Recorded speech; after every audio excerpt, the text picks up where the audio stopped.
بسم اللہ الرحمن الرحیم۔ عزیز طلباء و طالبات، امتحان میں کامیابی کا وظیفہ سماعت فرمائیں۔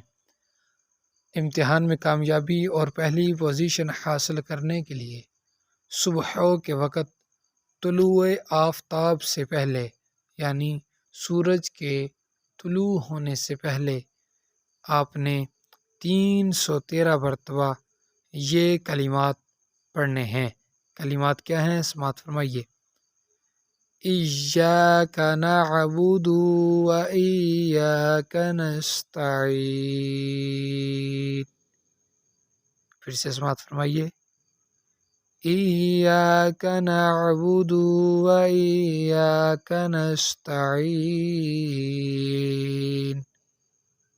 اور آپ نے ہر رات کو بعد نماز عشاء 313 مرتبہ یہ کلمات پڑھنے ہیں۔ یا مسبب الاسباب، یا مسبب الاسباب۔ سواب کی نیت سے شیئر کرنا مت بھولیے گا۔